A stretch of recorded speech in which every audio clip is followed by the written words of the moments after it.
ಅಂತ ಪ್ರಸ್ತಾವನೆ ಏನಾದರೂ ತಮ್ಮ ಸರ್ಕಾರದಲ್ಲಿ ಪಕ್ಷದಲ್ಲಿ ಇದೆಯಾ? ಅವ್ರಿಗೆ ಹೈಕಮಾಂಡ್ ಯಾವಾಗ ಹೇಳಿದ್ರೆ ಗೊತ್ತಿಲ್ಲ ನನಗೆ.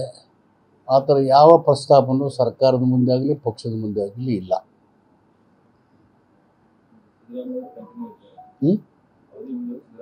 ಸಿದ್ದರಾಮಯ್ಯ ಇಸ್ ಚೀಫ್ ಮಿನಿಸ್ಟರ್ ನಾವು will continue as chief minister.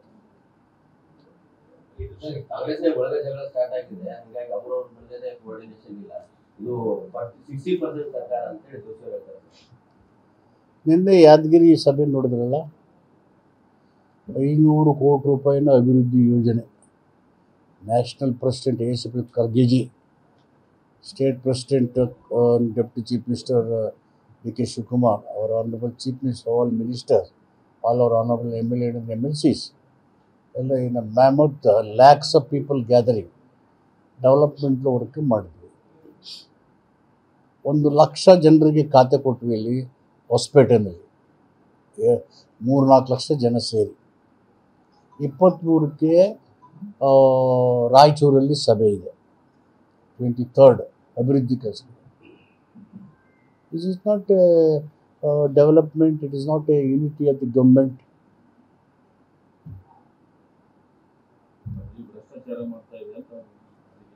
ದಾಖಲಾತಿಗಳು there are agencies. ಅವ್ರ ಹತ್ರ ದಾಖಲಾತಿದ್ರೆ ಕೊಡಲಿ. They have documents. They are all senior leaders. If they have any documents, let them give their documents to the enquiry agencies.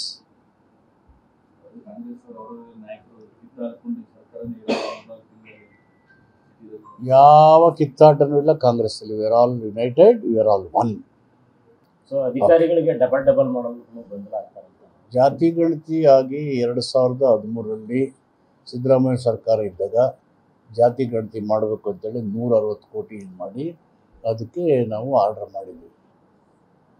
ಅದು 2015ರಷ್ಟೊತ್ತಿಗೆ ಅದು ವರದಿ ಸಿದ್ಧ ಆಯಿತು.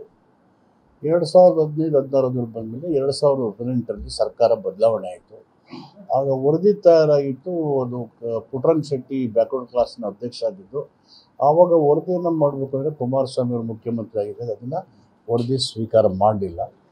ಈಗ ಅದು ಮತ್ತೆ ಅವರಾದ ಅವಧಿ ಮುಗಿದ ಮೇಲೆ ನಮ್ಮ ಜಯಪ್ರಕಾಶ್ ಹೆಗಡೆ ಅವರು ಮುಂದುವರಿದ ಅವಧಿಗೆ ಅಧ್ಯಕ್ಷರಾಗಿ ಕಾಂತರಾಜ್ ವರದಿಯ ಮುಂದುವರೆದ ಭಾಗವಾಗಿ ಸಿದ್ಧ ಮಾಡಿ ಸರ್ಕಾರದ ಕೊಟ್ಟರು. ಸರ್ಕಾರ ಸಚಿವ ಸಂಪುಟದಲ್ಲಿ ಆ ವರದಿ ಮಂಡನೆ ಆಯಿತು. ಅದರ ಬಗ್ಗೆ 4-6 ಸಾರಿ ಚರ್ಚೆಗಳಾದವು. ಅದು ಆದಮೇಲೆ ಕಾನೂನು ವಿಷಯ ಬಂದಾಗ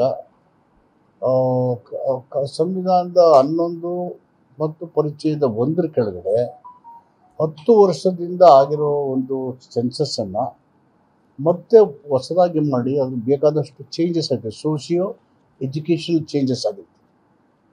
ಆ ಕಾರಣಕ್ಕೆ ಮತ್ತೆ ಮಾಡಿ ಅದರ ದತ್ತಾಂಶಗಳನ್ನು ಕಲೆಕ್ಟ್ ಮಾಡಿ ಅಂತ ಆ ಪರಿಮಿತಿಯಲ್ಲಿ ಹೇಳಿದ್ರಿಂದ cabinet at its wisdom has taken a wise decision to go for socio educational survey in 90 days of time. So ಅದಕ್ಕೆ ಯಾರಿಗೂ ಕೂಡ ಆರ್ಟ್ ಬರ್ನಿಂಗ್ ಆಗಬಾರ್ದು. ಹೆಚ್ಚಿಗೆ ಇರೋರನ್ನ ಕಡಿಮೆ ಮಾಡೋಕ್ಕಾಗಲ್ಲ, ಕಡಿಮೆ ಇರೋರನ್ನ ಹೆಚ್ಚು ಮಾಡೋಕ್ಕಾಗಲ್ಲ. ದತ್ತಾಂಶಗಳನ್ನು ಕಡಿಮೆ ಮಾಡೋದು ಕಾನೂನಿನ ಸಂವಿಧಾನದ 11ನೇ ಕಾಲಂನ ಕೆಳಗಡೆ ಇದು ಇರೋದ್ರಿಂದ you want to go for a detail.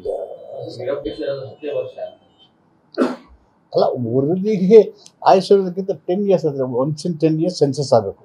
2011 ಆಗಿತ್ತು. ಇದು 10-15 ವರ್ಷ ಮೇಲಾಗೋಯಿತು. ಹೀಗಾಗಿ 10-15 ವರ್ಷ ಚೇಂಜಸ್ ಆಗ್ತದೆ. The birth rate, the death rate, socio education changes will take place. Every here the changes will take place. ಹೀಗಾಗಿ ಯಾರಿಗೂ ಗೊತ್ತಿಲ್ಲ ಸರ್. ಸೆನ್ಸಸ್ ಮಾಡಿದ್ರೆ ಏನು ಹೇಳ್ತಾರೆ ಜನ, ಒಂದೊಂದು ಸಮುದಾಯನು ನಮ್ದು ಇಷ್ಟಿದೆ, ನಮ್ಮದು 1 ಕೋಟಿ ಇದೆ, ನಮ್ದು 80 ಲಕ್ಷ ಇದೆ, ನಮ್ದು 50 lakh. Nobody nose. Any community don't know because none of them have done survey. ಅವರೆಲ್ಲ ನಮ್ಮ ಲೆಕ್ಕ ತಗೊಂಡ್ರೆ ಅದು 15 ಕೋಟಿ ಮೇಲಾಗುತ್ತೆ. ಕರ್ನಾಟಕದ್ದು 6.75 7 ಕೋಟಿ ಜನಸಂಖ್ಯೆ. ಹೀಗಾಗಿ we need to have a scientific thorough survey. Sir, ಈಗ ಎಚ್ ವಿಶ್ವನಾಥ್ ಅವರು ಸೆಪ್ಟೆಂಬರ್ ನಂತರ CM ಬದಲಾವಣೆ ಆಗ್ತದೆ ಅಂತ ಹೇಳ್ತಾರೆ. CM DCM ಅಂದ್ರೆ ಕೆಲವು ಪೈಪೋಟಿನೇ ಆ ಕಾಲ್ಪನಿಕ ಕಾರಣ ಆಯ್ತು. ಆ 11 ಜನರ ಸಾವಿಗೆ ಇವರೇ ಆ ಥರ ಹೇಳಿಕೆಲ್ಲ ಬಾಲಿಶವಾದ್ದು ಅಲ್ವಾ? It's an unfortunate incident. ನಮಗೆಲ್ಲ ನೋವಾಗಿದೆ, ಸರ್ಕಾರಕ್ಕೆ ನೋವಾಗಿದೆ. That should not have happened. It is an emotional outburst of the people, sport loving people. ಅದು ಆಗಬಾರ್ದಾಗಿತ್ತು, ಅದಾಗಿದೆ. ಅದಕ್ಕೆ ತುಂಬ ವಿಷಾದ ಇದೆ, ಸರ್ಕಾರ ನೊಂದ್ಕೊಂಡಿದೆ. ಅದಕ್ಕೆ ಲ್ಯಾಪ್ಸಸ್ಸನ್ನು ಕಂಡುಹಿಡಬೇಕಂತ ಒನ್ ಮ್ಯಾನ್ ಜುಡಿಷಿಯಲ್ ಕಮಿಷನ್ ಹಾಕಿದ್ವಿ. The cos will be known and revealed and appropriate action will taken. Future this type of incident should not happen.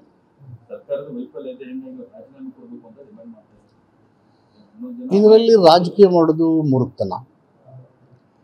ಈ ಥರ ವೈಫಲ್ಯಗಳು ಯು ಪಿನಲ್ಲಿ ಆಗಿದ್ದಾವೆ. ಗೋಧ್ರಾ ಇನ್ಸಿಡೆಂಟ್ ಗುಜರಾತ್ನಲ್ಲಾಯಿತು, ಬೇರೆ ಬೇರೆ ಕಡೆ ಅದು ಏರ್ ಕ್ರ್ಯಾಶ್ ಆಯಿತು. Another very very unfortunate. Can we ask prime minister resignation? Can we ask the home minister resignation since they he'll from Gujarat? These are childish statements.